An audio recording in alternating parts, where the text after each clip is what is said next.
It was an ambush, a trap carefully laid by the Crimson Fane in the very hab level of House Orlock. While Hazard was visiting the armory, 3 Crimson Fane initiates moved in for the kill.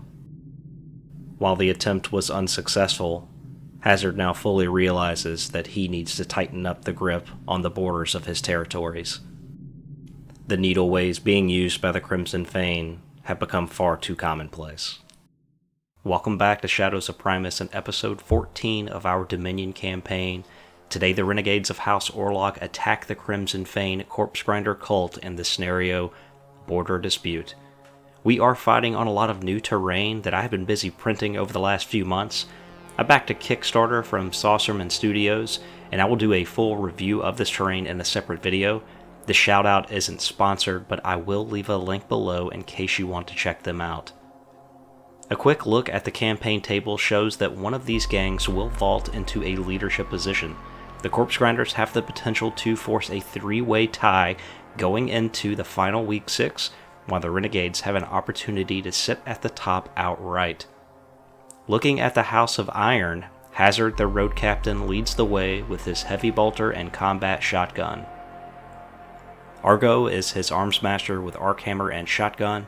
The Road Sergeant Roadkill comes with a plasma gun. Knuckles, a gunner specialist, also has a plasma. Sideswipe and Blowtorch are gunners with autoguns. They add a gunner for this battle, Blackjack, and equip him with a stub gun and flak armor from their stash. With only 10 credits remaining, he adds a sawn-off shotgun. They depart today with 7 fighters, gang rating of 1630, and a total wealth of 1635. The Crimson Fane do not see any roster changes. The Butcher of Widows commands the group with his paired Butcher's chain cleavers.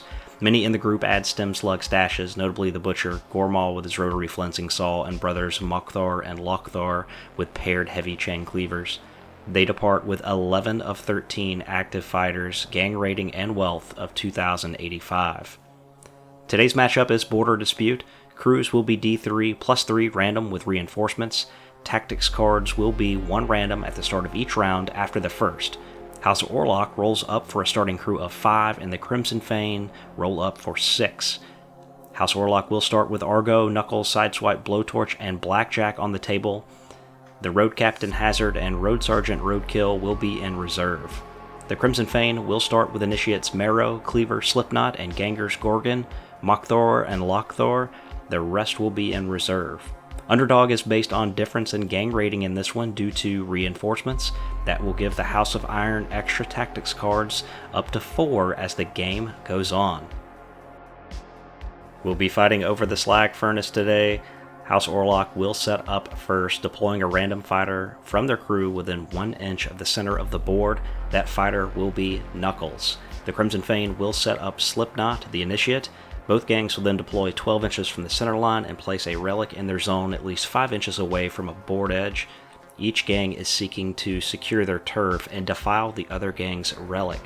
The relic provides +2 cool and leadership for friendly fighters within 6 inches of it while it is undefiled.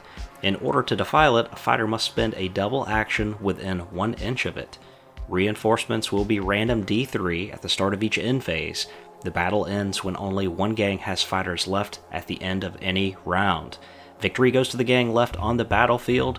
This should be a great matchup, as always. Thank you so much for watching. And turn 1 infiltrate is done. The rest of the Corpse Grinder gangers are in the needleways. They will win priority, and Slipknot immediately charges into Knuckles in the center of the board, and he has his Butcher's Cleaver. And 1 base attack plus 1 for the charge, and 1 for 2 melee weapons, including the auto pistol that he carries. There's going to be 3 total attacks hitting on 4s. And we're going to see 1 hit from the auto pistol, as well as 1 hit from the cleaver. The cleaver will disarm him, so he will only be able to make unarmed reaction attack. Wounding on a 3, that will do a wound, and then looking for a 4 on the pistol as well, that will not. This is AP -1, he wears mesh armor, that's a 5-up saves, AP1 taking it to a 6, that is failed, so an injury dice immediately rolled out, he goes down with a serious injury, and gets the coup de grace. A quick roll on the D66 is a 64. That will be a critical injury, and right off the bat, House Orlock in trouble. Argo is going to use both of his actions to move forward, going up the stairs. And then we flip back over to the Corpse Grinders, where we have Cleaver using both of his actions to move into a deeper position on the board. Back over to the Renegades. Blowtorch is going to use his first action to get on top of the building here. His second will be to fire the auto gun down at Slipknot. He does have him in the open here. No bonuses or modifiers coming into account, so this is going to be a straight 4 up to hit. And this shot is going to hit. He will go down pinned, and ammo check will be required on a 4+. And that will be good. Strength 3 against Toughness 3 means a 4 is needed to wound, and that is going to be good as well. So flak armor and an Initiate's Mask, this will be a 4-up save. There's no AP, that will miss. So an injury die will be rolled out here for Slipknot, and it looks like he's going down with a flesh wound. Marrow then activates for the Corpse Grinders, using both of his actions to move, getting up against the door here, and then flipping back to House Orlock. Sideswipe makes a move up. He is just going to be able to see Cleaver here with his autogun. He is going to take a shot, getting full cover, so it will require 6s to hit with that -2 modifier. So 6 is required to hit. That shot is going to miss. Blackjack is then going to activate next. He is going to move into cover behind the stairs. And that brings us to the end of turn 1.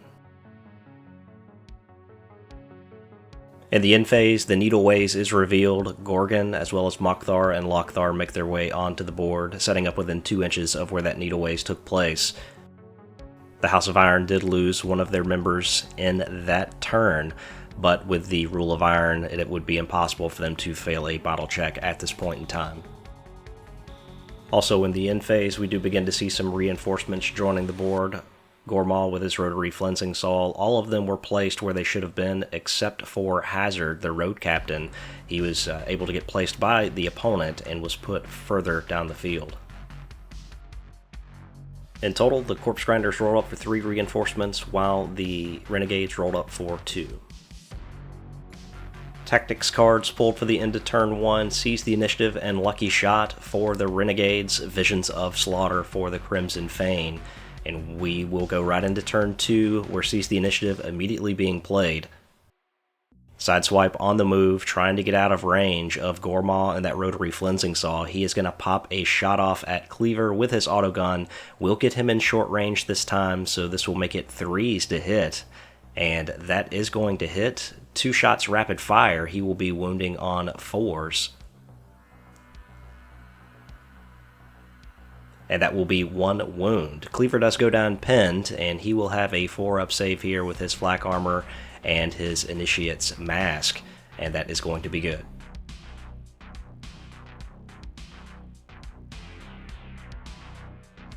Gormal announces a charge into Blackjack, and this is still going to get within range here, as he does have a versatile weapon. That rotary flensing saw has a range of 4 inches. So even though he rolled minimal on the charge, he is still going to get him within range. He has 2 base attacks plus 1 for the charge. 3 will go out, and they will be hitting on 3s.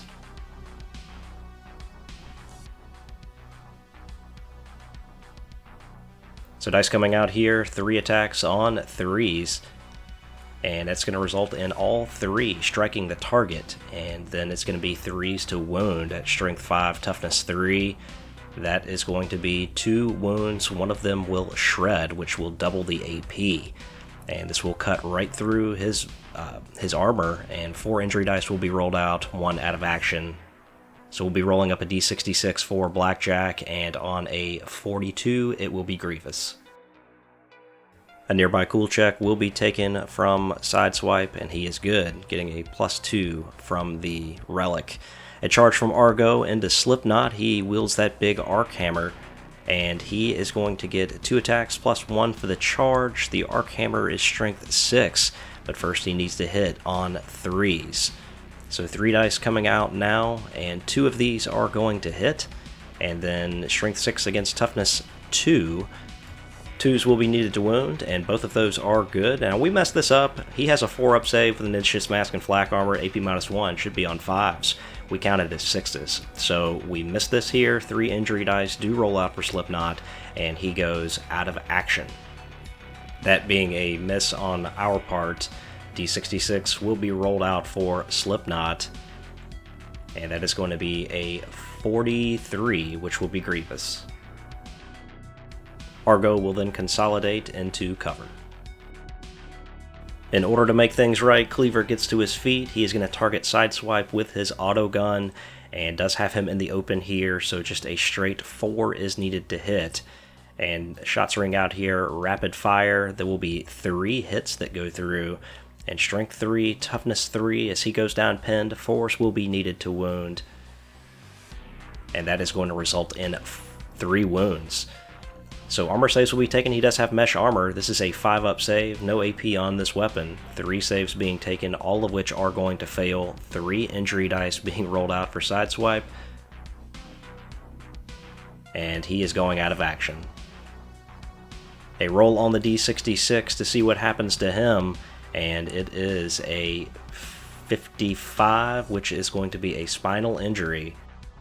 This will reduce his strength by 1 moving forward. Flipping back to House Orlock, Hazard has a shot lined up with his heavy bolter. Does have it in the open. He is targeting Marrow and unloading with this thing. It is rapid fire 2, and a total of 4 shots go through. The shot misses. He is going to use Lucky Shot to reroll this back out, and it is going to result in 6 hits, and he just needs a 2 to wound, as he does have him in short range, getting that +1 modifier. So 6 shots drilling into Marrow, and then 3s are needed to wound. AP-2 6-up saves are failed, and a lot of injury dice are being rolled out here for Marrow, and he's going out of action.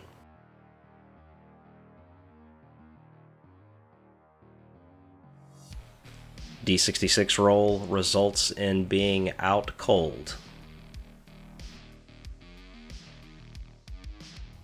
Back over to the Crimson Fane, Biter activates, moves up behind some cover, and then will target Roadkill, newly entered the board from reinforcements, and Biter does have an auto gun. This is not short range, there's no cover, so it will just need straight up 4s in order to hit. That shot is going to miss. Blowtorch is up next. He is going to use his first action to aim. His second will be to fire at Gourmand with his auto gun. He does need to pass a willpower check here, as the mask is terrifying. That fails, as he needed a 7 to take that shot. Skullshank then uses both of his actions to move up behind him. Roadkill then activates next, uses his first action to move to the stairs. His second is going to be to fire his plasma gun, and he's going to be targeting Biter here. Biter is receiving full cover. He normally would hit on 4s, but the short range of +2 will offset the cover, so we will just need straight 4s to hit. Rapid fire, that will result in 1 hit. Strength 5 against toughness 3 will require 3s in order to wound, and that will result in a wound. Biter will go down pinned. An AP-1 should have given me a 5-up save. I should have been good here, but we, again, missed this. So 2 damage on this weapon. Injury dice roll out, and he does go out of action. So D66 will be rolled up for Biter, even though it should not have been. And the result is going to be a 33, which will be Grievous. The remaining moves go to the grinders, as Gorgon, Lockthar, and Mockthar are going to make their way down the board, trying to chase down Roadkill. And this brings turn 2 to a close. I do screw up some save rolls right there. For some reason I was just thinking Flak Armor was a 6-up save. It is actually a 5, and then the Initiate's Mask gives that a +1, making it a 4. So we did mess that up. Hopefully it does not alter the game too much. As we wrap up the turn, tactics cards being pulled, Savage Brutality for the Corpse Grinders, and Ammo Pack and Intimidation for House Orlock. And bottle checks are good. D3 reinforcements coming in, get the remaining 2 for the Corpse Grinders, and on a 1, my opponent gets to place them. I roll that up on both of these. So my son placing these 2 way off on the board edge by themselves. Priority rolls going out for turn 3. And House Orlock with a 1, Corpse Grinders with a 2. They'll be up.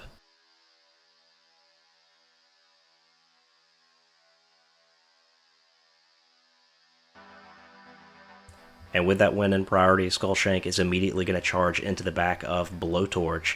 He has paired Butcher's Chain Cleavers.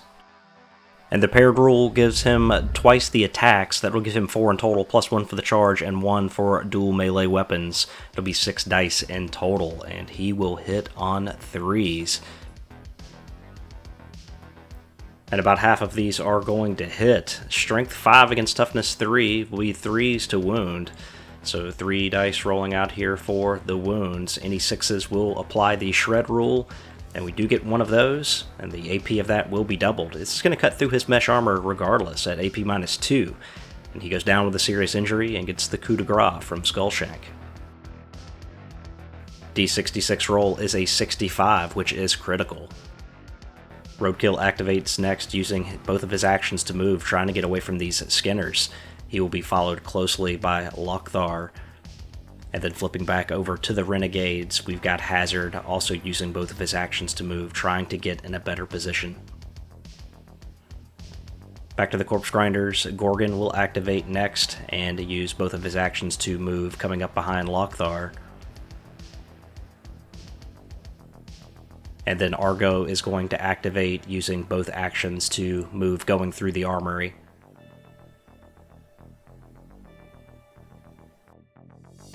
We've now got an activation from Bonejaw using both actions to move, and the Butcher is going to come up behind him as part of a group activation. Gormal activates next using both actions to move, trying to close the gap on Argo. Cleaver also activates, going underneath the gantry below Argo. We then move over to the final move where Mockthar is going to use both of his actions to move as well. And turn 3 comes to a close. Not a whole lot of action in that one, as the Renegades of House Orlock started to retreat a bit. They did have one of their fighters taken out by Skullshank. Bottle checks being taken and failed by both sides as the Corpse Grinders roll up a 5, and House Orlock rolls up a 6. Both gangs bottle out. Ambition and Bond of Iron have been attained for House Orlock, and Whirlwind of Blows for the Corpse Grinder cult. We're going to turn 4. And the Corpse Grinders once again take priority. We're going to go around the horn doing cool tests here. First for Skullshank, and he's going to be good easily on this 10. And now rolling up for Gorgon over on the right flank, and he is going to fail on a 6.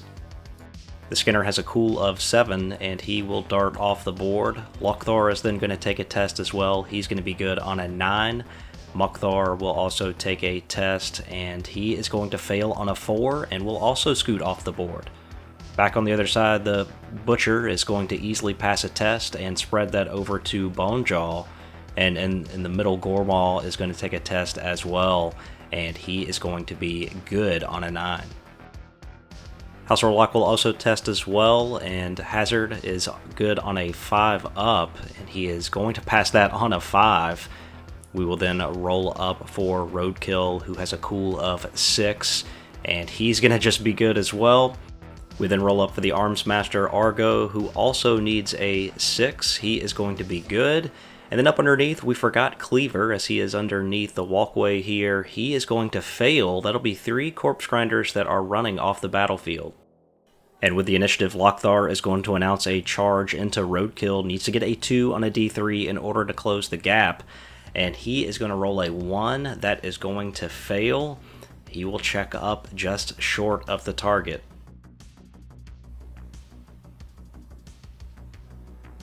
Moving over to House Orlock, Argo is going to attempt to jump down and take an initiative check. That is going to fail. He is going to fall. Take a strength 3 hit against his toughness of 4. This is going to be 5s in order to wound. And that is not going to wound. He will use his second action to stand up.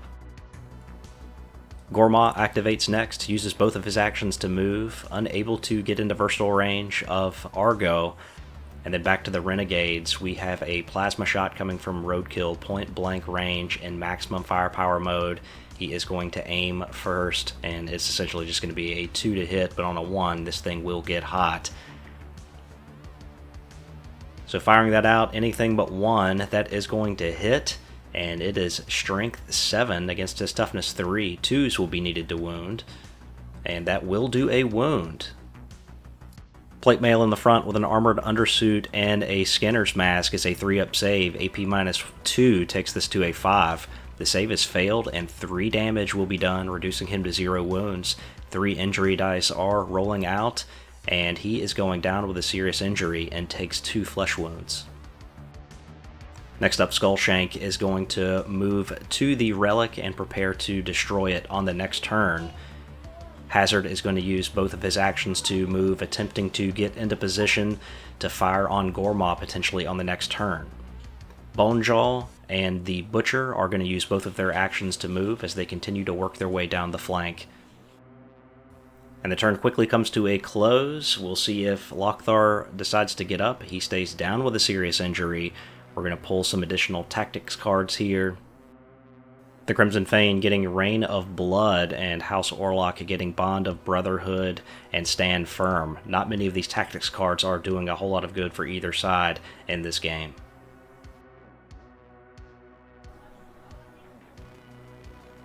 As we look to go into turn 5, priority rolls are coming out, and it looks like the Corpse Grinders are going to be up again with a 6. And we're going to go around the horn, taking cool tests. First up for Lockthar, he's going to be good on this 9. Cool checks being taken first from Gormaw, he is good on a 7. We move over to Skullshank, and he is going to be good on an 8. Over on the flank we have the Butcher of Widows, and he is going to be good on an 11, and he will pass that to Bonejaw. Renegade will roll up, he will pass on a 5 and move that over to Roadkill. Argo takes a test in the middle needing a 6+, he's good on an 8.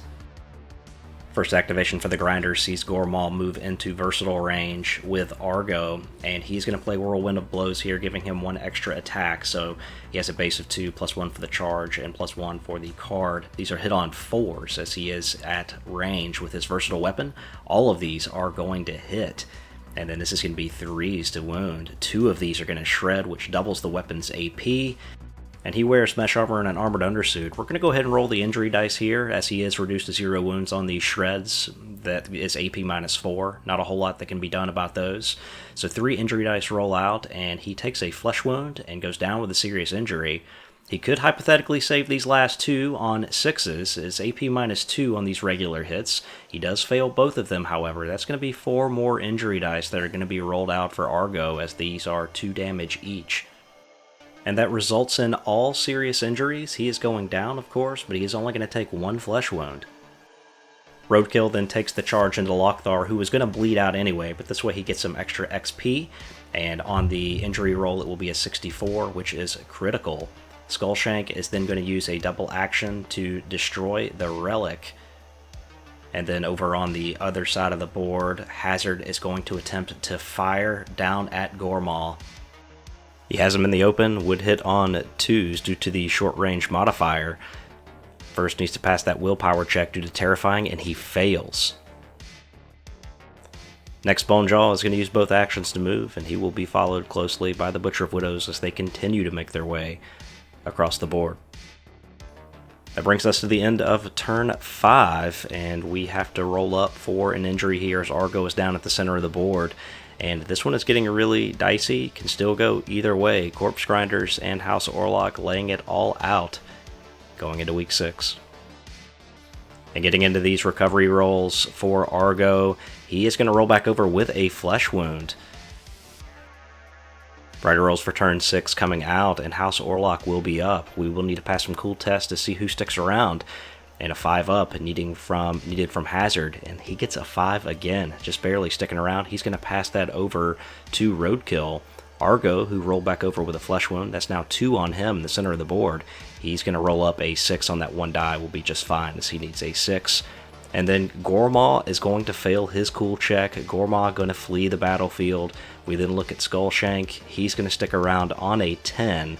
And then back over for the Butcher of Widows on the other side of the board. Going to roll up for him. And he's a 1 showing there. He's going to be good on the 7. And House Orlock with priority hazard is going to target Bonejaw. He's going to get full cover here, taking it to a 5, but he's short range. So in total will be a 4 to hit.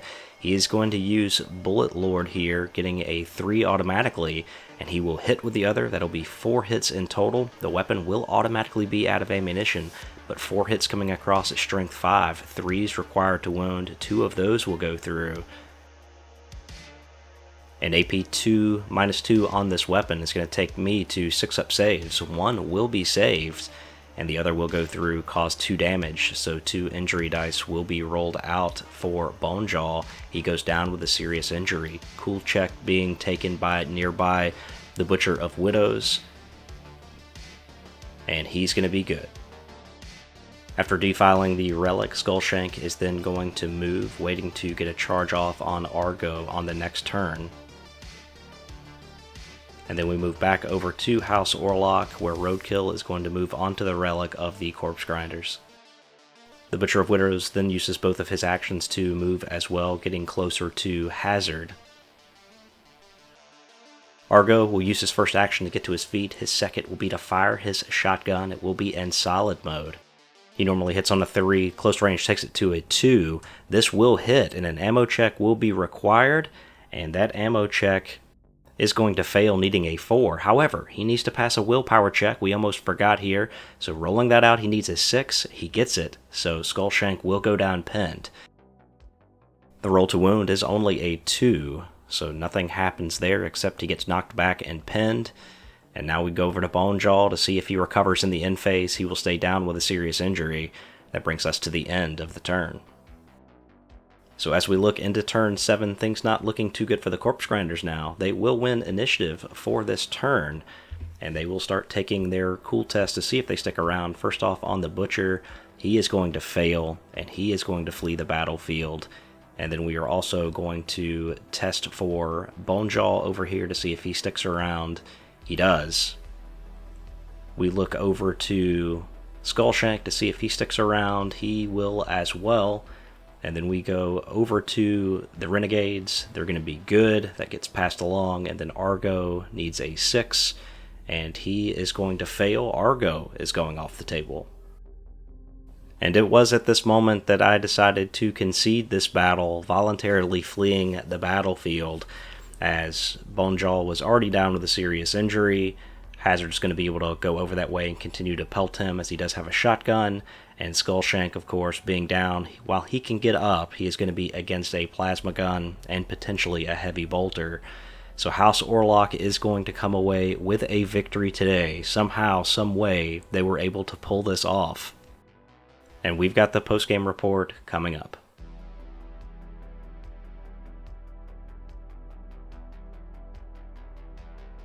And welcome to the postgame, where the Renegades of House Orlock will take a victory over the Crimson Fane Corpse Grinder cult. Little disappointed with myself in this one. I screwed up a few armor saves on my initiates. For some reason I got the flak armor confused with plate mail being a 6-up save and 5 in the front. It was just a straight up 5, and I messed some of that up, messed up twice that I know of. I'm going to try to go back and watch this footage just so I can catch those errors and point those out to you in case you're trying to learn the mechanics and how Necromunda works.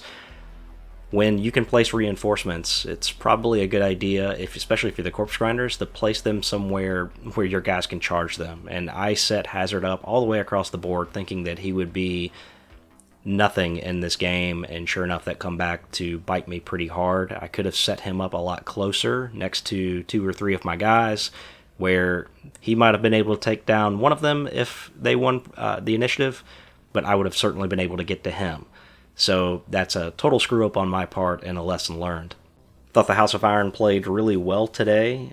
They are just a really good gang in general, well-rounded. Shotguns are really good, the heavy bolter is really good, auto guns are really good, and they have a lot of skills to just make these things even better. The Rule of Iron certainly helps when you have an Arms Master on the table, as well as he reduces your battle checks by 2. So even if you start out with a small gang and you roll high on your bottle test, you get to reduce that by 2, which is huge when you're playing small gangs like this. For spoils in this one, the Corpse Grinder Cult will get 30 credits, while House Orlock will only get 10. There will be no reputation in this one due to both gangs' relics getting defiled. Corpse Grinders, the relic counts as getting defiled because they fled the battlefield. In territories, the Corpse Grinders will get 90 credits, while House Orlock will get 70. In injuries, Knuckles and Blowtorch will be left to their fate, as will Lockthar, all with critical injuries, and without going past week 6, they're more than likely going to be in recovery, so they're just going to die. The man of the match, or MVP, will have to go to Roadkill with his 2 kills with his plasma gun. Both of these gangs are still set up pretty well going into week 6. House Orlock has a lot of fighters coming out of recovery, and while they lose 2, they still get back quite a few from recovery. I know at least of 3. The Corpse Grinders will lose a few in this game, but they are going to be able to replace those, as well as they have 2 more scanners coming back into action for week 6. They also had 2 of their initiates that were found out cold or with a lesson learned, and they will be able to participate in the week 6 matchup. And that will wrap up episode 14 of Shadows of Primus. Really hope you enjoyed it despite the mistakes that we made. I would like to say thank you to the 2021 and 2022 Coffee Supporters Club. Your names are on the screen now. Certainly appreciate your support, and we look forward to making more content with 3 more games as we look to wind down Season 3 and crown a champion, and then look forward to Season 4. Thanks so much. We'll see you in the next one.